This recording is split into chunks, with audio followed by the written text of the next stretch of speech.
Hello दोस्तों, एक बार फिर से स्वागत है आप सभी को। दोस्तों, आज की वीडियो में हम लोग पढ़ेंगे बाल विकास के सिद्धांत।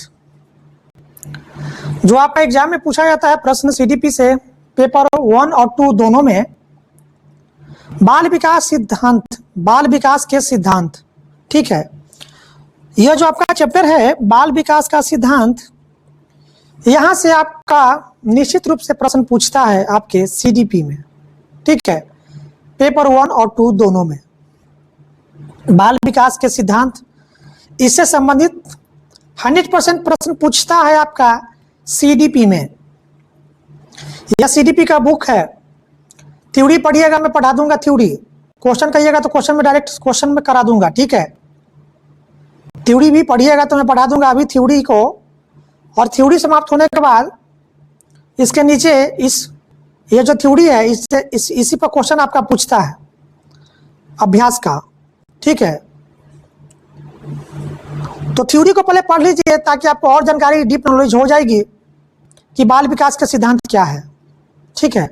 पढ़ने के बाद इससे जो प्रश्न पूछा जाता है आपका एग्जाम में, उसको मैं अभी करा देता हूं, ठीक है। इसको पढ़ाने के बाद इस चैप्टर से संबंधित जो प्रश्न बनेगा आपको, उसको भी मैं कराऊंगा वीडियो में, ठीक है। और मैं आपके लिए सीडीपी का कहां से प्रश्न पूछता है, किस टॉपिक से प्रश्न पूछता है, कहां से मुझे पढ़ना चाहिए, कितना मुझे पढ़ना चाहिए, कुछ नहीं। मैं जितना वीडियो लेकर आता हूं ना, उसी को ओनली देखिए। हम आपके लिए वही वीडियो लेकर आता हूं जो आपके एग्जाम के लिए महत्वपूर्ण होती है। हम आपके लिए ऐसे टाइम पास करने के लिए वीडियो नहीं लेकर आता हूं। हम सीधे और सटीक ऑथेंटिक वीडियो लेकर आता हूं जो आपके एग्जाम के लिए महत्वपूर्ण होगी, ठीक है। मुझे टाइम पास नहीं करना है आपके लिए। मैं जानता हूं कि सीटेट की तैयारी करने वाले बच्चों के लिए कितना मुश्किल हो रही है, कितना मेहनत करते हैं एग्जाम पास करने के लिए। और यदि उनको लिए हम सटीक जानकारी और सटीक क्वेश्चन लेकर नहीं आएंगे तो फिर उनका मेहनत क्या होगा, बेकार हो जाएगा। वीडियो देखना, और मुझे ये वीडियो लाने का एक ही मकसद है, बच्चों के लिए सीधा और सटीक जानकारी देना कि प्रश्न कहाँ से पूछता है। ये सीडीपी का बुक है, यह सीडीपी का बुक है। यदि आप इसका थ्योरी पढ़ना चाहते हैं ना, तो मैं अपना टेलीग्राम पर इसका पीडीएफ अपलोड कर दिया हूं, वहां से डाउनलोड करके पढ़ सकते हैं इसका थ्योरी। और थ्योरी के नीचे आपका क्वेश्चन मिलेगा जो आपका सीबीएसई जो कंडक्ट कराती है आपका सीटेट की एग्जाम, उसी पर आधारित यह बुक है सीडीपी का। और यहां से प्रश्न आपका पूछा जाता है, ठीक है। तो चैनल पर नए हैं तो चैनल को जरूर सब्सक्राइब कर लीजिएगा ताकि जो भी वीडियो लेकर आएंगे इसकी जानकारी सबसे पहले आपको मिल जाएगी। तो चलिए शुरुआत करते हैं बाल विकास के सिद्धांत। यह आपका चैप्टर है। थोड़ा इसमें थ्योरी को पढ़ लेते हैं, थ्योरी क्या कहता है, उसके बाद सीधा चलेंगे आपका क्वेश्चन पर। बाल विकास की अवधारणा, इसको पहले पढ़ लेते हैं इस पॉइंट को, बाल विकास की अवधारणा के बारे में। बाल विकास का समान अर्थ है बालक का विकास। बाल विकास का समान अर्थ क्या होता है, बालक का विकास से होता है, ठीक है। बाल विकास का समान अर्थ क्या होता है, बालक का विकास। विकास शारीरिक, मानसिक, संज्ञानात्मक, भाषाई, सामाजिक होते हैं। प्रश्न यहां से पूछता भी है, विकास का क्षेत्र क्या क्या है, विकास किन किन क्षेत्रों में बटा हुआ है। तो विकास शारीरिक, मानसिक, संज्ञानात्मक, भाषाई और सामाजिक, इन सभी क्षेत्रों में बटा हुआ है। क्वेश्चन यहीं से बन गया है। वो थ्योरी पढ़िएगा ना, बहुत डीप नॉलेज आपको हो जाएगा। प्रश्न कहां से बनता है जी, इसी में से तो प्रश्न उठा के बना देगा आपका। तो थ्योरी पढ़िए, डीप नॉलेज आएगा और इसी थ्योरी से आपको क्वेश्चन बनाएगा। और यह थ्योरी समाप्त होने के बाद आपको क्वेश्चन पर सीधे लेकर चलूंगा मैं, इसलिए मैं थोड़ा आपका थ्योरी पढ़ा देता हूं, आपकी डीप नॉलेज, विस्तार से नॉलेज आपको हो जाएगा। तो देखिए, विकास के क्षेत्र क्या क्या है, तो शारीरिक है, मानसिक है, संज्ञानात्मक है, भाषाई और सामाजिक है। इस बात को याद रखिएगा। अर्थात किसी बालक में समय के साथ हुए गुणात्मक और परिमाणात्मक परिवर्तन को बाल विकास कहते हैं। किसी बालक में समय के साथ हुए गुणात्मक और परिमाणात्मक परिवर्तन को क्या कहते हैं? बाल विकास कहते हैं। अब यहां से एक और क्वेश्चन बन रहा है आपका, विकास में डैश है, यहां से वो क्वेश्चन बना देगा इस तरह से, विकास में डैश है, तो विकास में गुणात्मक और परिमाणात्मक दोनों परिवर्तन होता है, ठीक है, और इसी को क्या कहते हैं? बाल विकास कहते हैं। दूसरे शब्दों में कहे तो बालक में समय के साथ उसका शारीरिक, मानसिक, संज्ञानात्मक, भाषाई और सामाजिक विकास होना चाहिए, ठीक है। बच्चों में, बालक में समय के साथ शारीरिक विकास, मानसिक विकास, संज्ञानात्मक विकास, भाषाई और सामाजिक विकास होना चाहिए। ये क्या है? आपका विकास का क्षेत्र है। विकास परिपक्वता तथा अनुभव की अंतःक्रिया से प्रभावित होते हैं। यहां से वो क्वेश्चन बना देगा आपको कि विकास किसके साथ संबंधित होता है? तो अंतःक्रिया, ठीक है। और विकास किससे प्रभावित होता है? तो अंतःक्रिया से प्रभावित होता है। तो विकास परिपक्वता तथा अनुभव की अंतःक्रिया से क्या होता है? प्रभावित होता है। विकास का क्रम एक जैसा होता है। विकास का क्रम क्या होता है? एक जैसा होता है। विकास एवं अधिगम एक समान गति से आगे नहीं बढ़ते हैं। विकास का क्रम तो एक जैसा होता है, लेकिन विकास एवं अधिगम जो होता है ना, एक समान गति से आगे नहीं बढ़ता है। याद रखिएगा इस बात को। विकास का क्रम डैश होता है, तो विकास का क्रम एक जैसा होता है। विकास एवं अधिगम डैश गति से आगे नहीं बढ़ते हैं, तो एक समान गति से आगे नहीं बढ़ते, नहीं आगे बढ़ते हैं। प्रश्न तो यही से बनता है आपका। तो जितना भी आपको थ्योरी करा रहा हूं ना, हर एक टॉपिक को ध्यान से सुनते चलिएगा। तो विकास एवं अधिगम एक दूसरे से क्या होता है? विकास एवं अधिगम जो है एक समान गति से आगे नहीं बढ़ता है। तो यह था आपका बाल विकास की अवधारणा। क्या पढ़े अभी हम? बाल विकास की अवधारणा पढ़े, ठीक है, कि विकास में गुणात्मक और परिमाणात्मक परिवर्तन दोनों होता है। विकास का क्षेत्र पढ़े कि विकास का क्षेत्र कौन कौन है? तो शारीरिक है, मानसिक है, संज्ञानात्मक है, भाषाई और सामाजिक है। उसके बाद पढ़े कि विकास परिपक्वता तथा अनुभव की अंतःक्रिया से प्रभावित होती है। उसके बाद पढ़े कि विकास का एक क्रम जैसा होता है। विकास क्या होता है? एक क्रम जैसा होता है। विकास क्या होता है? विकास एक क्रम में होता है। विकास एवं अधिगम एक समान गति से आगे नहीं बढ़ता है। ये सभी पढ़े हम विकास की अवधारणा में। अब है आगे आपका बाल विकास को प्रभावित करने वाला कारक।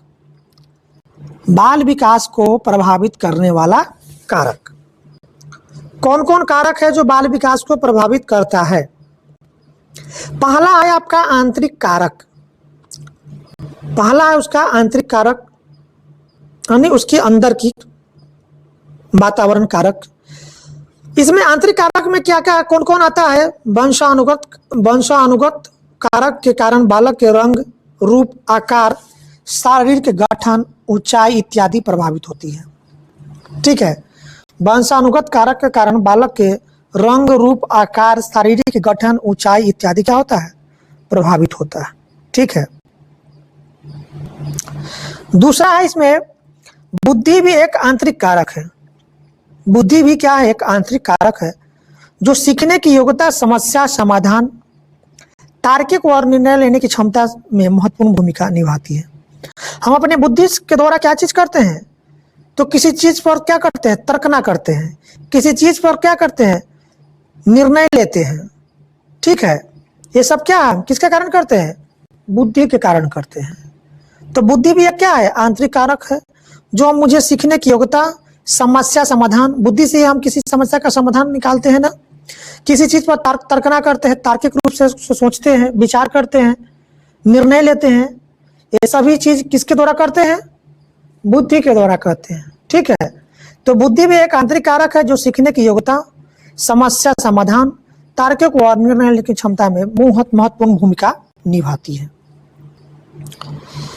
अगला पॉइंट है बालक में संवेगात्मक विकास का संतुलन होना आवश्यक है।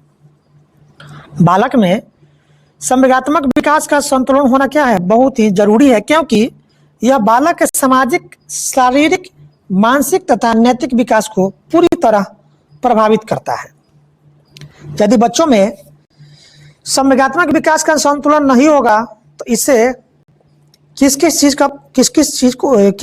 चीज का प्रभावित, इनसे किसकी कौन कौन चीज प्रभावित होगा, तो सामाजिक, शारीरिक, मानसिक और नैतिक विकास प्रभावित होगा। यदि बच्चों में, बालकों में संवेगात्मक विकास का संतुलन नहीं होगा तो इनसे कौन कौन चीज प्रभावित होगी, तो सामाजिक, शारीरिक, मानसिक तथा नैतिक विकास पूरी तरह प्रभावित होगा। ठीक है, याद रखिएगा इस बात को। अगला है, बालक के शरीर व मस्तिष्क को पूर्ण विकास आवश्यक है। बालक के शरीर व मस्तिष्क का पूर्ण विकास आवश्यक है, क्योंकि एक की भी अपूर्णता बाल विकास को प्रभावित करती है। बालक के शरीर व मस्तिष्क का पूर्ण विकास होना आवश्यक है, क्योंकि इनमें से एक भी चीज का अपूर्ण होना बाल विकास को क्या करेगा, प्रभावित करेगा।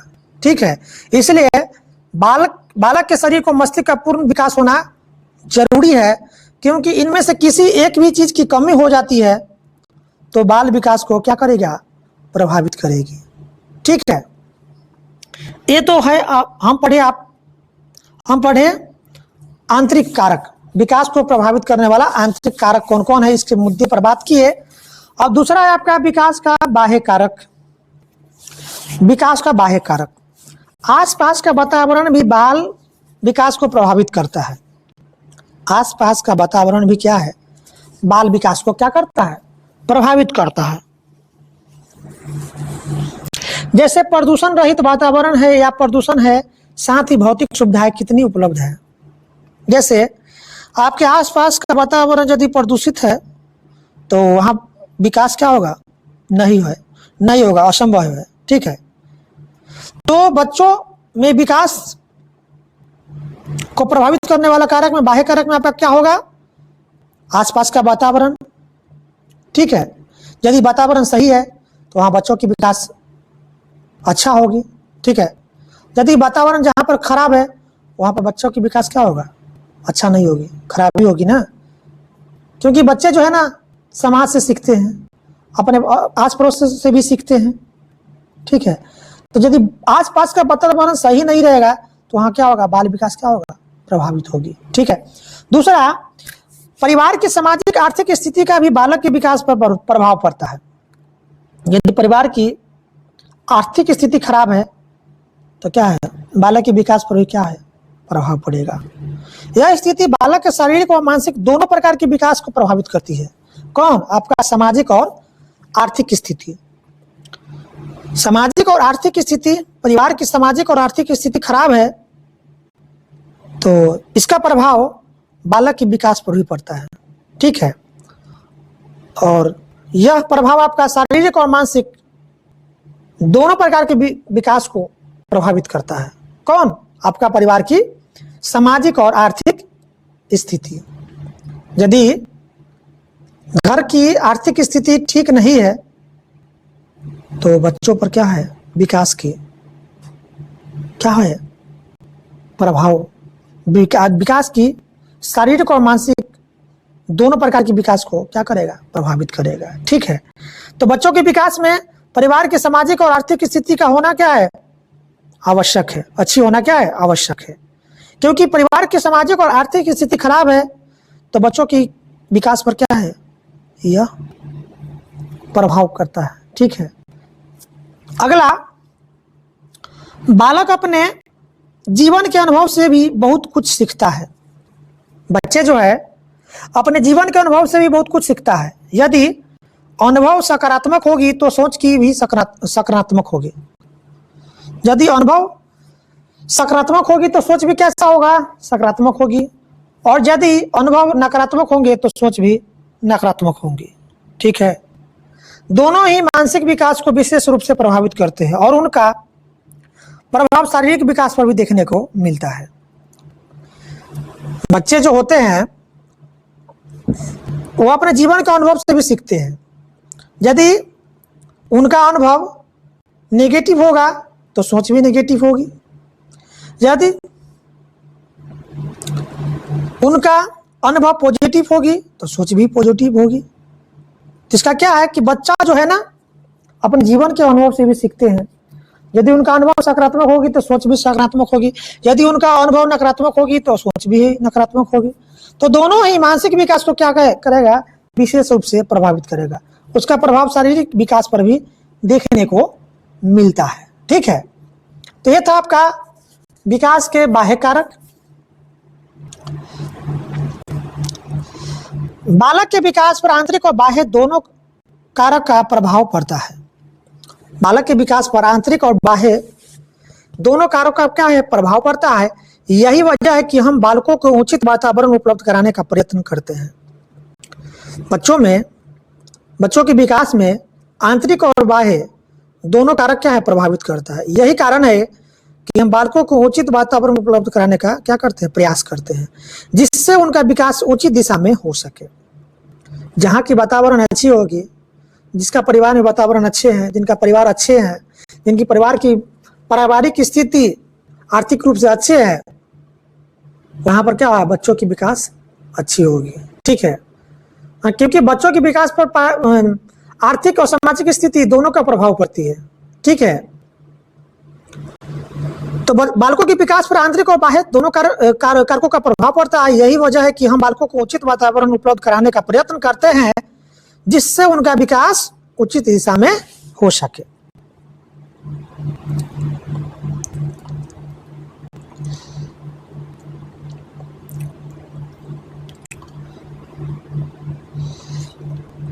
अगला है बाल विकास के सिद्धांत की जानकारी से बालक की रुचि, क्षमता, अभिवृत्ति आदि का भी ज्ञान होता है। ये कहाँ से है चैप्टर आपका,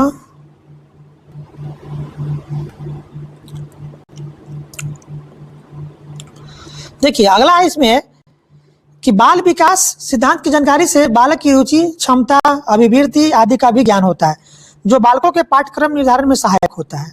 बाल विकास सिद्धांत की जानकारी से हमें बालक के रुचि, क्षमता, अभिवृत्ति आदि का भी क्या होती है, ज्ञान होती है, जो बालकों के पाठ्यक्रम निर्धारण में क्या होता है, सहायक होती है। बाल विकास सिद्धांत की जानकारी होने पर शिक्षक बालक के विकास में सामंजस्य बनाने की प्रेरणा भी देता है। ठीक है, बाल विकास के सिद्धांत की जानकारी होने से एक शिक्षक बालक के विकास में सामंजस्य स्थापित करता है, जैसे सामाजिक व संवेगात्मक विकास, जैसे सामाजिक और संवेगात्मक विकास में। अगला पॉइंट है बाल विकास सिद्धांत की जानकारी होने पर शिक्षक बालकों के लिए उपयुक्त वातावरण का निर्माण कर सकते हैं, ताकि बालक का विकास सही हो सके। बाल विकास सिद्धांत की जानकारी होने पर शिक्षक बालकों के लिए उपयुक्त वातावरण का निर्माण कर सकते हैं, ताकि क्या है, बालक का विकास सही हो सके। ठीक है, बाल मनोविज्ञान की शिक्षा में उपयोगिता। देखिए बाल मनोविज्ञान की शिक्षा में उपयोगिता क्या है।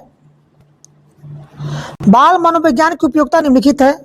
बालक के व्यवहार को समझने में, बाल मनोवैज्ञानिक की शिक्षा में पहला है आपका बालक के व्यवहार को समझना।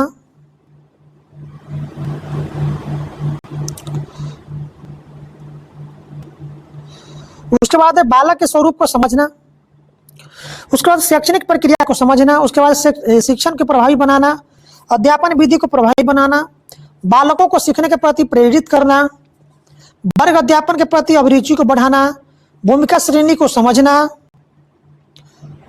वर्ग अनुशासनहीनता के समाधान करना, मानसिक स्वास्थ्य को उन्नत बनाना, स्व विश्लेषण तथा स्व समझदारी करना, बालक के व्यक्तित्व के विकास करना। यह क्या है आपका बाल मनोविज्ञान की शिक्षा में, यह क्या है, सभी कारक है। अब यह बहुत ही इंपॉर्टेंट है एक पॉइंट आपका बाल विकास के सिद्धांत, और बहुत ही महत्वपूर्ण है भी भैया, इसको कह लीजिए। बाल विकास के सिद्धांत, बालकों में विकास किस तरह से होती है उसका सिद्धांत है। पहला है निरंतर विकास का सिद्धांत। बाल विकास के सिद्धांत में पहला क्या है आपका, निरंतरता का सिद्धांत कह लीजिए या निरंतर विकास का सिद्धांत कह लीजिए, दोनों एक है। विकास की प्रक्रिया सतत चलती रहती है। यहां से कोई प्रश्न बन गया, विकास की प्रक्रिया डैश है, तो विकास की प्रक्रिया सतत चलती रहती है, विकास की प्रक्रिया सतत है। विकास जो है ना, जन्म से ही शुरुआत हो जाती है विकास की प्रक्रिया। जन्म से तब तक चलती रहती है जब तक आपकी मृत्यु नहीं हो जाती है। विकास जो है ना, या कभी भी खत्म नहीं होती जब तक आपकी मृत्यु नहीं हो जाती है। विकास क्या है? निरंतर चलने वाली प्रक्रिया होती है, ठीक है। सतत माने निरंतर, लगातार चलती रहती है विकास की प्रक्रिया। इस टॉपिक को याद रखिए। विकास की प्रक्रिया कैसी होती है? तो निरंतर होती है। इसमें गति भिन्नता पाई जाती है। विकास की प्रक्रिया सतत चलती रहती है, लेकिन इसमें क्या है? गति भिन्नता पाई जाती है। यह कभी तीव्र तो कभी मंद होती है। विकास की प्रक्रिया सतत चलती है, लेकिन इसकी गति में क्या है? भिन्नता पाई जाती है। कभी विकास तीव्र गति में होती है तो कभी मंद होती है, ठीक है। बालकों के विभिन्न गुणों का विकास अचानक नहीं बल्कि धीरे धीरे होता है और पूर्ण होने पर स्पष्ट रूप से दिखने लगता है। बालकों में जो विकास होता है वह धीरे धीरे होता है और पूर्ण होने पर क्या है? विकास स्पष्ट रूप से दिखने लगता है, ठीक है। तो यह था आपका निरंतर विकास का सिद्धांत। इसमें पढ़े है कि विकास की प्रक्रिया सतत होती है। विकास कैसी प्रक्रिया है? तो निरंतर चलने वाली प्रक्रिया है। विकास की गति कैसा होता है? तो विकास भिन्न भिन्न गति में होती है, कभी तीव्र कभी मंद होती है। बालक में विकास अचानक नहीं होती है, धीरे धीरे होता है और बाद में क्या है? पूर्ण स्पष्ट रूप से दिखने लगता है। तो यह था आपका निरंतर विकास का सिद्धांत, याद कर लीजिएगा।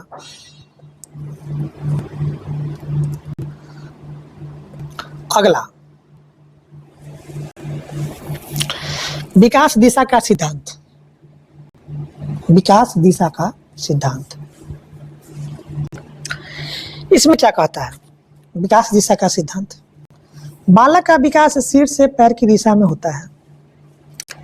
विकास दिशा का सिद्धांत क्या कहता है कि बालक का भी जो विकास होता है सिर से पैर की दिशा में होता है, जिसको हम क्या कहते हैं? सिर पादाभिमुख दिशा। इसमें क्या होता है कि इसमें पहले बालक के सिर का विकास होता है, उसके बाद कंधों की, उसके बाद हाथ की और बाद में पैर की। सिर पदाभिमुख विकास का सिद्धांत कहता है कि बालकों का विकास सिर से पैर की दिशा की तरफ होती है, ठीक है। तो विकास दिशा का सिद्धांत क्या कहता है कि बालक का विकास सिर से पैर की दिशा में होता है। शुरुआत में सबसे पहले बालक सिर को उठाता है। बच्चे जब जन्म लेता है ना, तो सबसे पहले वो सिर को उठाता है, ठीक। फिर बैठना सीखता है, उसके बाद क्या है? चलना सीखता है। तो क्या है? विकास की दिशा का सिद्धांत है सिर पदाभिमुख विकास, इसी को कहा जाता है।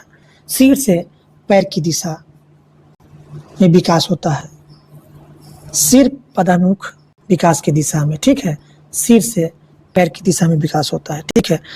क्योंकि शुरुआत में बच्चे जो होता है ना, पहले सिर को उठाता है, फिर बैठना सीखता है और उसके बाद चलना सीखता है। यह विकास की कौन सा दिशा है?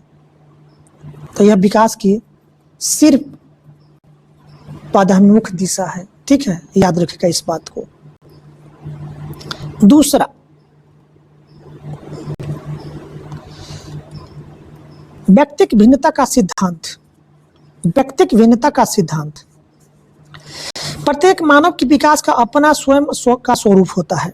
प्रत्येक मानव की विकास का क्या है? अपना स्वयं का स्वरूप होता है। इसी कारण से ही एक ही उम्र के दो बालकों के शारीरिक, मानसिक, सामाजिक आदि विकास के व्यक्तिक भिन्नता होती है। देखिए, व्यक्तिक भिन्नता का सिद्धांत क्या कहता है कि प्रत्येक मानव के विकास का अपना स्वयं का क्या होता है? एक स्वरूप होता है। किसी बच्चे में विकास जल्दी हो जाता है, किसी बच्चे में विकास क्या होता है? देर से होती है। तो यही होता है विकास की व्यक्तिक भिन्नता का सिद्धांत, कि मानव के विकास का अपना एक स्वयं का स्वरूप होता है। समझे? इसमें आपको शारीरिक, मानसिक, सामाजिक आदि विकास में भिन्नता पाई जाती है। किसी बच्चे में विकास जल्दी हो जाता है, किसी बच्चे में विकास देर से होती है। कोई बच्चे जल्दी बोलना सीख जाते हैं, कोई बच्चे देर से बोलते हैं। तो बच्चों में विकास की जो भिन्नता होती, बच्चों में विकास जो होती है ना, वह भिन्नता होती है बच्चों के विकास में, क्योंकि प्रत्येक मानव के विकास का अपना एक स्वरूप होता है, ठीक है। और इसी कारण से एक ही उम्र के दो बालकों के शारीरिक और मानसिक और सामाजिक आदि विकास जो होता है ना, अलग अलग होती है, ठीक है। तो क्या है आपका व्यक्तिगत भिन्नता का सिद्धांत है। दो बालक है तो दोनों बालक में किसी बालक में विकास, शारीरिक विकास सबसे पहले हो जाएगा, मानसिक विकास सबसे पहले हो जाएगा। दूसरे बालक में शारीरिक और मानसिक विकास देर से होगा उसकी तुलना में। तो यही है आपका विकास की व्यक्तिगत सिद्धांत, समझ गए। हर बालक में विकास एक समान नहीं होता है, किसी में पहले हो जाता है, किसी में बाद में होती है। इसे कहते हैं विकास की व्यक्तिगत भिन्नता का सिद्धांत। चलते हैं अगला, क्रमबद्धता का सिद्धांत। एक ही समुदाय के प्राणी के विकास का एक क्रम पाया जाता है। एक ही समुदाय के प्राणी के विकास का एक क्रम पाया जाता है। यह सत्य है कि दो बालक एक समान नहीं होते हैं, किंतु उनके सभी अवस्थाओं के विकास क्रम में समानता बनी रहती है, जैसे शैशवावस्था, बाल्यावस्था, किशोरावस्था और प्रौढ़ावस्था। कहता है क्रमबद्धता का सिद्धांत कहता है कि सभी बालकों में विकास जो होता है ना, एक समान नहीं होता है, लेकिन उनका जो विकास का जो अवस्था होती है वो क्रम में क्या है, क्रम में ही रहता है। जैसे शैशवावस्था, बाल्यावस्था और किशोरावस्था और प्रौढ़ावस्था। समझ गए। क्रमबद्धता का सिद्धांत क्या कहता है कि दो बालकों का विकास एक समान नहीं होता है, लेकिन उनके सभी अवस्था का जो विकास होता है वो क्रम में होता है। शैशवावस्था है तो शैशवावस्था में देखते हैं, यह शैशवावस्था जो है ये सभी बालकों के लिए होती है, चाहे वह बालक पहले जल्दी बोलना सीख लिया हो, या चाहे वो बालक जो देर से बोलना सीख लिया हो। तो सब तो क्रम से ही गुजरा है ना, शैशवावस्था से ही गुजरा है, उसके बाद बालावस्था में गया है, उसके बाद किशोरावस्था में गया है, उसके बाद प्रौढ़ावस्था में गया है। तो विकास का क्रम जो है ना, सही बच्चों के लिए एक समान ही होते हैं। यही कहता है आपका क्रमबद्धता का सिद्धांत। अगला, वंशानुगत व वातावरण की अंतःक्रिया का सिद्धांत। वंशानुगत व वातावरण की अंतःक्रिया का सिद्धांत यह कहता है आपका कि बालक के विकास में वंशानुगत गुण तथा वातावरणीय गुण दोनों की अंतःक्रिया होती है, ठीक है। बच्चों की वंशानुगत व वातावरण की अंतःक्रिया का सिद्धांत क्या कहता है कि इसमें बालक के विकास जो है ना, बालक के विकास में वंशानुगत गुण और वातावरणीय गुण दोनों की क्या होती है, अंतःक्रिया होती है। समझ गए। अगला है सामान्य से विशिष्ट की ओर। विकास की दिशा के सिद्धांत क्या कहता है, विकास जो है ना सामान्य से विशिष्ट की ओर चलती है। प्राणियों में विकास सामान्यतः सामान्य से विशिष्ट की ओर होती है। यहां से वो क्वेश्चन बना देगा आपको कि विकास किस दिशा की ओर चलती है। यहां से वो क्वेश्चन बना देगा विकास की दिशा क्या होती है, तो विकास सामान्य से विशिष्ट की ओर होती है। विकास की दिशा क्या सामान्य से विशिष्ट की ओर होती है। प्राणियों में विकास सामान्यतः सामान्य से विशिष्ट की ओर होता है। बालक पहले नवजात शिशु होता है, अपने शरीर के किसी एक अंग का संचालन करने से पूर्व अपने हाथों को समान रूप से चलाता है, ठीक है। यह क्या है, विकास का सामान्य से विशिष्ट की ओर का सिद्धांत है, ठीक है। कि बच्चा जो होता है, नवजात शिशु जो होता है, छोटे बच्चे जो होता है नवजात शिशु, पहले अपने पूरा शरीर को चलाने से पहले क्या है, सबसे पहले अपने क्या है, हाथ को समान रूप से क्या करता है, चलाता है, ठीक है। उसके बाद ही पूरा अपने हाथ को दूसरे चीज पर क्या करता है, वह कंट्रोल कर पाता है, ठीक है। तो सबसे पहले नवजात शिशु जो होता है वो अपने शरीर के किस अंग को संचालन करता है, हाथ को। तो यह क्या है, सामान्य से विशिष्ट की ओर। सबसे पहले हाथ को, हाथ के बाद उसके बाद हाथ और उंगली दोनों एक साथ। तो सबसे क्या है, विकास सामान्य से विशिष्ट की ओर, सामान्य से विशिष्ट की ओर चलता है, ठीक है। तो ये था आपका सामान्य से विशिष्ट की ओर विकास का सिद्धांत। अगला परस्पर संबंध का सिद्धांत। यह क्या कहता है? विकास का सिद्धांत में परस्पर संबंध का सिद्धांत। बालक के सामाजिक, मानसिक, शारीरिक, संवेगात्मक विकास में परस्पर संबंध होता है। बालक का सामाजिक, मानसिक, शारीरिक, संवेगात्मक विकास ये क्या है? ये सभी संबंधित होता है। ये सभी क्या है? बालक का विकास का क्षेत्र है। ठीक है, याद रखिएगा, ये सभी क्या है? बालक के विकास का क्षेत्र है। सामाजिक, मानसिक, शारीरिक, संवेगात्मक, ये सभी क्या है? ये सभी क्या है? बालक के विकास का क्षेत्र है। और ये सभी क्या है? परस्पर विकास से यह सब परस्पर क्या है? संबंधित होता है।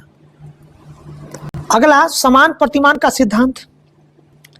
समान प्रतिमान का सिद्धांत कहता है कि समान बालकों के विकास का क्रम समान होता है। समान बालकों के विकास का क्रम समान होता है। याद रहे, क्रम समान होता है, विकास नहीं, क्योंकि दो व्यक्ति समान नहीं हो सकते। ये क्या है? समान प्रतिमान का सिद्धांत कहता है। समान प्रतिमान का सिद्धांत क्या कहता है? कि समान बालकों के विकास का क्रम समान होता है। ठीक है, जैसे शैशवावस्था, बाल्यावस्था, तो इसमें क्या है? बालकों के क्रम, विकास का क्रम तो समान है, लेकिन विकास समान नहीं होती है। क्योंकि कोई बच्चा जो होता है ना, पहले बोलना शुरू कर देता है, कोई बच्चे बाद में बोलना शुरू कर देता है। तो विकास का क्रम तो एक समान है बच्चे में, सॉरी, विकास का, हाँ, विकास का क्रम तो समान होता है, लेकिन विकास सही बच्चों में एक समान नहीं होता है।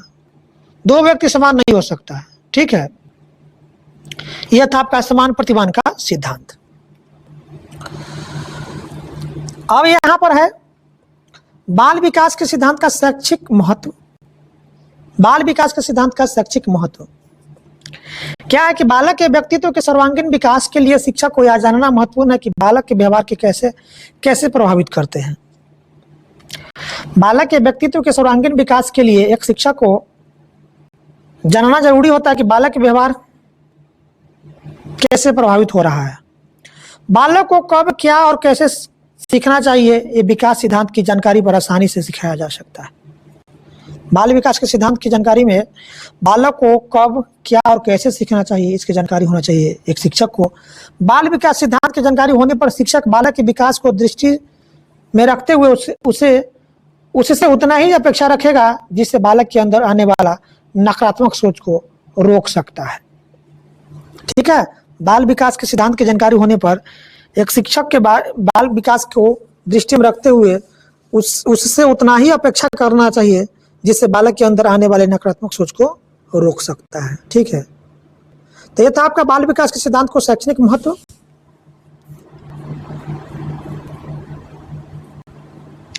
अब आते हैं इसका सीधा प्रश्न पर। बाल विकास सिद्धांत अभी तो थ्योरी आपको पढ़ा दिए, अब आते हैं सीधा इसके प्रश्न पर। तो ये जो है ना आपका सीबीएसई आधारित सीडीबी का बुक है, यही से प्रश्न आपका पूछा जाता है। थ्योरी तो पढ़ा दिए, चलते हैं सीधा आपका प्रश्न पर। किसी शिक्षक के लिए वृद्धि और विकास के सिद्धांतों के बारे में जानना महत्वपूर्ण है, क्योंकि तो किसी शिक्षक के लिए वृद्धि और विकास के सिद्धांतों के बारे में जानना महत्वपूर्ण होता है, क्योंकि बच्चों को सीखने के उपयुक्त अवसर प्रदान करने में यह ज्ञान शिक्षक के लिए सहायक होगा। बच्चों के सीखने के उपयुक्त अवसर प्रदान करने के लिए बच्चों के वृद्धि और विकास का ज्ञान होना एक शिक्षक के लिए बहुत जरूरी है। ठीक है, तो ऑप्शन आपका क्या होगा? ऑप्शन आपका सी राइट आंसर हो जाएगा। बच्चों को सीखने को उपयुक्त अवसर प्रदान करने में यह ज्ञान शिक्षक के लिए आवश्यक होगा। अगला प्रश्न है आपके सामने दिया हुआ, विकास कभी न समाप्त होने वाली प्रक्रिया है, यह विचार किससे संबंधित है? पढ़ाए हैं अभी थ्योरी में आपको, तो निरंतरता का सिद्धांत पढ़ाए है ना, कि विकास निरंतर चलने वाली प्रक्रिया है। यानी विकास क्या है? कभी समाप्त होने वाली नहीं प्रक्रिया, कभी समाप्त होने वाली प्रक्रिया नहीं है। इसका मतलब क्या है? कि विकास का निरंतरता का सिद्धांत यह बताता है कि विकास कभी समाप्त होने वाली प्रक्रिया नहीं है। जन्म से कब तक विकास चलते रहता है, जब तक आपकी मृत्यु नहीं हो जाती है तब तक क्या है? विकास चलती रहती है। यानी विकास का निरंतरता का सिद्धांत बताती है आपका कि विकास कभी न समाप्त होने वाली प्रक्रिया, यानी विकास क्या है, एक सतत प्रक्रिया है। तो ऑप्शन आपका क्या होगा, ऑप्शन आपका बी राइट आंसर हो जाएगा, निरंतरता का सिद्धांत। अगला प्रश्न है, निम्न कक्षाओं में शिक्षण की खेल विधि आधारित है। निम्न कक्षाओं में शिक्षण की खेल विधि आधारित है। तो विकास एवं वृद्धि के मनोवैज्ञानिक सिद्धांत पर। ऑप्शन सी राइट आंसर हो जाएगा, विकास एवं वृद्धि के मनोवैज्ञानिक सिद्धांत पर। अगला प्रश्न है, बच्चे के विकास के सिद्धांत के अनुसार निम्न में से सत्य कथन है। शिरस्थ कह लीजिए या सिर्फ पदाभिमुख कह लीजिए, बात एक है, किसी भी तरह से क्वेश्चन घुमा के पूछ देगा। यहाँ शिरस्थ कह रहा है, शिरस्थ सिद्धांत का मतलब वो क्या है कि विकास सिर से पैर की ओर होती है। यही शिरस्थ की जगह आपको दे देगा सिर पदाभिमुख, तो यही आंसर होगा, विकास सिर से पैर की ओर होती है। बच्चे के विकास के शिरस्थ सिद्धांत कहता है कि विकास सिर से पैर की ओर होती है, और यही शिरस्थ सिद्धांत की जगह दे देगा आपका सिर पदाभिमुख सिद्धांत। तो यही बात होगा, यही आंसर होगा, विकास सिर से पैर की ओर होता है। तो हर बात को आपको याद रखना है, कहीं दे देगा शिरस्थ सिद्धांत, कहीं दे देगा सिर पदाभिमुख सिद्धांत, तो सबका आंसर एक ही होगा, विकास सिर से पैर की ओर होती है, याद रखिएगा। अगला प्रश्न है, निचली कक्षाओं में शिक्षण की खेल पद्धति मूल रूप से आधारित है।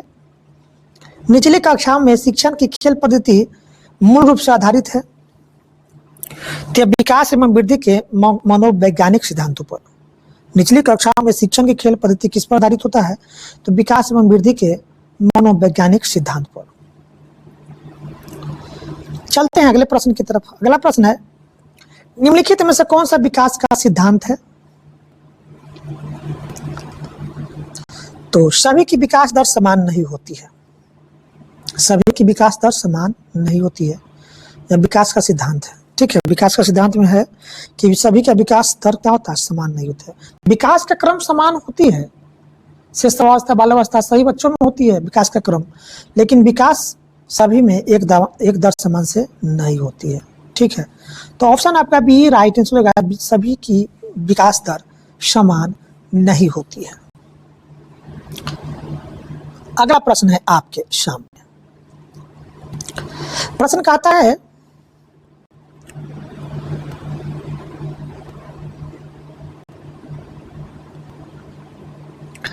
प्रश्न कि बच्चे के विकास के सिद्धांत को समझना शिक्षक की सहायता करता है।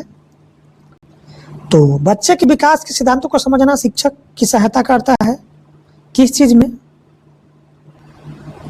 तो शिक्षार्थियों की भिन्न अधिगम शैलियों को प्रभावी रूप से संबोधित करने में। ऑप्शन क्या होगा, ऑप्शन आपका सी राइट आंसर हो जाएगा। चलते हैं अगले प्रश्न की तरफ। प्रश्न कि मानव विकास कुछ विशेष सिद्धांतों पर आधारित है। तो मानव विकास जो है ना, प्रतिवर्ता सिद्धांत पर आधारित होती है। ऑप्शन सी राइट आंसर होगा, प्रतिवर्ती। चलते हैं अगले प्रश्न की तरफ। अगला प्रश्न है कि बालक के शारीरिक व क्रियात्मक विकास की दशा होती है। देखिए, बालक के शारीरिक और क्रियात्मक विकास की दिशा होती है आपका किस तरह होती है, बालक के शारीरिक और क्रियात्मक विकास की दिशा, तो सिर से पैर तथा शरीर के मध्य से बाहर की ओर होती है। पहले सिर से पैर, उसके बाद शरीर के मध्य से, मिडिल से बाहर की ओर होती है बालक के शारीरिक और क्रियात्मक विकास की दिशा। ठीक है, ऑप्शन आपका बी राइट आंसर होगा, सिर से पैर तथा शरीर के मध्य भाग से बाहर की ओर। चलते हैं अगले प्रश्न की तरफ। अगला प्रश्न है आपके सामने। प्रश्न, सीमा हर पाठ को बहुत जल्दी सीख लेती है। ठीक है, जबकि लीना उसे सीखने में ज्यादा समय लेती है। ठीक है, यह विकास डैश सिद्धांत को दर्शाता है। सीमा हर पाठ को बहुत जल्दी सीख लेती है, जबकि लीना उसे सीखने में ज्यादा समय लेती है, यह विकास के डैश सिद्धांत को दर्शाता है। देखिए, यह विकास की व्यक्तिक भिन्नता को दर्शाता है, क्योंकि विकास की व्यक्तिक भिन्नता क्या कहता है कि विकास सही बच्चों में एक समान नहीं होती है। कोई चीज को जल्दी सीख लेता है, कोई उसी चीज को देर से सीखता है। तो क्या है, विकास की व्यक्तिक भिन्नता के कारण होती है। विकास की व्यक्तिक भिन्नता के कारण होती है। विकास जो होती है ना, सभी में भिन्न भिन्न, विकास की दर सभी में भिन्न भिन्न होती है। ठीक है, तो लीना जो है ना, सीमा जो है किसी पाठ को जल्दी सीख लेता है, उसके जगह लीना उसी पाठ को समय से, यानी उसी पाठ को सीखने में ज्यादा समय लेती है। तो इसका मतलब क्या है, व्यक्तिक भिन्नता। तो ऑप्शन क्या होगा, ऑप्शन आपका ए राइट आंसर हो जाएगा, व्यक्तिक भिन्नता। चलते हैं अगले प्रश्न की तरफ। अगला प्रश्न है, निम्नलिखित में से कौन सा विकास का सिद्धांत नहीं है? विकास का सिद्धांत नहीं है तो विकास मशीनी प्रक्रिया है? नहीं, विकास मशीनी प्रक्रिया नहीं होती है, यह विकास का सिद्धांत नहीं है। ऑप्शन आपका डी राइट आंसर का, विकास मशीनी प्रक्रिया है, यह विकास का सिद्धांत नहीं है। चलते हैं अगले प्रश्न की तरफ। अगला प्रश्न है, संकल्पनाओं की व्यवस्थित प्रस्तुति विकास के निम्नलिखित किन सिद्धांतों के साथ संबंधित हो सकती है? संकल्पनाओं की व्यवस्थित प्रस्तुति विकास के निम्नलिखित किन सिद्धांतों के साथ संबंधित हो सकती है? तो विकास सापेक्ष रूप से क्रमिक होता है। विकास क्या होता है, विकास एक क्रम में चलती है, यह विकास का सिद्धांत होता है। ठीक है, कि विकास सही बच्चों में एक क्रम से होती है, शिशुवावस्था, बाल्यावस्था, ठीक है, उसके बाद युवावस्था, किशोरावस्था। तो विकास की जो क्रम होती है एक समान होती है, क्रमिक होता है। विकास सापेक्ष रूप से क्या होता है, क्रमिक होता है। तो ऑप्शन आपका क्या होगा, ऑप्शन आपका डी राइट आंसर हो जाएगा। भले ही विकास की दर हर बच्चे में एक समान नहीं होती है, लेकिन विकास का क्रम जो है ना, सही बच्चों में एक समान होती है।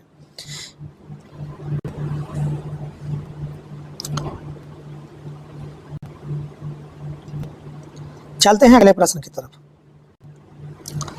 अगला प्रश्न है, पूर्व विद्यालय में पहली बार आया बच्चा मुक्त रूप से चिल्लाता है। ठीक है, 2 वर्ष पश्चात वही बच्चा जब प्रारंभिक विद्यालय में पहली बार आता है तो अपना तनाव चिल्लाकर व्यक्त नहीं करता है। ठीक है, अपितु उसके कंधे व गर्दन की पेशियां तन जाती है। उसके इस व्यवहारिक परिवर्तन का क्या सैद्धांतिक आधार हो सकता है? बताइए। पूर्व विद्यालय में पहली बार आया बच्चा मुक्त रूप से क्या करता है, चिल्लाता है। 2 वर्ष पश्चात वही बच्चा जब प्रारंभिक विद्यालय में पहली बार आता है, पूर्व विद्यालय करने का मतलब आंगनवाड़ी। तो आंगनवाड़ी में बच्चे, जब छोटे बच्चे जाते हैं ना, पहले तो आंगनवाड़ी से ही शुरुआत होती है बच्चे की शिक्षा। तो पूर्व विद्यालय यानी आंगनवाड़ी में पहली बार बच्चा जब जाते हैं तो मुक्त रूप से चिल्लाता है। और वही बच्चा 2 वर्ष पश्चात, 2 वर्ष बाद वही बच्चा जब प्राथमिक विद्यालय में जाता है ना, ठीक है, तो अपना तनाव चिल्लाकर व्यक्त नहीं करता है, अपितु उसके कंधे व गर्दन की मांसपेशियां तन जाती है। उसके इस व्यवहारिक परिवर्तन का क्या सैद्धांतिक आधार हो सकता है? बताइए आंसर।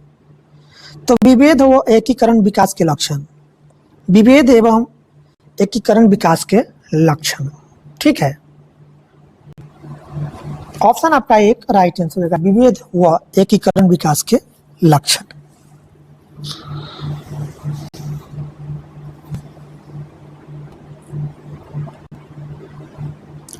चलते हैं अगले प्रश्न की तरफ। अगला प्रश्न है, निम्नलिखित में से कौन सा बाल विकास का एक सिद्धांत नहीं है? तो देखिए, सही विकास तथा अधिगम एक समान गति से आगे बढ़ता है। नहीं, सही विकास तथा अधिगम एक समान गति से आगे नहीं बढ़ता है। यह क्या है, बाल विकास सिद्धांत का, यह क्या है, बाल विकास का एक सिद्धांत नहीं है। सही बच्चों में विकास जो होता है ना, अलग अलग होती है। विकास का क्रम भले ही एक समान होती है बच्चों में, लेकिन विकास की दर एक समान नहीं होती है। ठीक है, तो बाल विकास का जो सिद्धांत नहीं है, तो ऑप्शन क्या होगा? ऑप्शन सी राइट आंसर होगा। सभी विकास तथा अधिगम एक समान गति से आगे बढ़ता है नहीं। कोई बच्चा पहले बोलना शुरू कर देता है, कोई बच्चा देर से बोलना शुरू करता है, तो विकास का अधिगम एक समान नहीं होता है हर बच्चे में। ठीक है, तो ऑप्शन आपका क्या होगा? ऑप्शन आपका सी राइट आंसर हो जाएगा।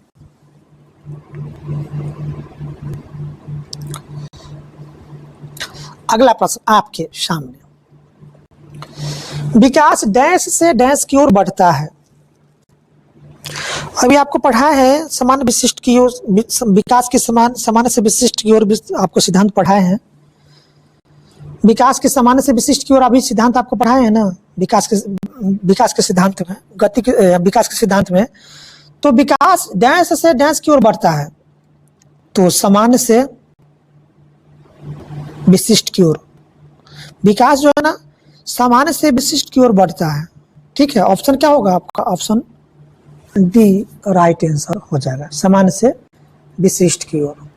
पहले बच्चा क्या है? सिर उठाना, पहले बच्चा सिर उठाता है, उसके बाद बैठना सीखता है, उसके बाद चलना सीखता है।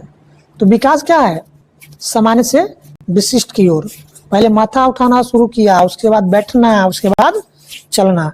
या विकास का कौन सा है क्रम है? तो विकास का यह आपका समान से विशिष्ट की ओर है। ठीक है, समान से विशिष्ट की ओर। ऑप्शन आपका डी राइट आंसर रहेगा, समान से विशिष्ट की यह सिद्धांत है। ठीक है, समान से विशिष्ट की सिद्धांत यह आपका विकास का सिद्धांत में।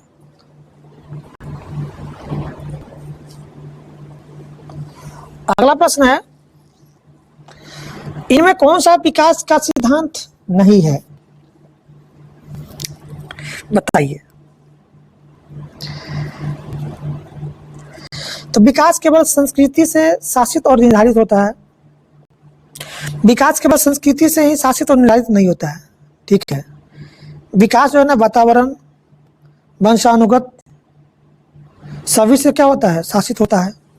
तो विकास का एक सिद्धांत नहीं है। एक तो विकास केवल संस्कृति से ही शासित और निर्धारित होता है, या विकास का सिद्धांत नहीं है। ऑप्शन आपका बी राइट आंसर हो जाएगा।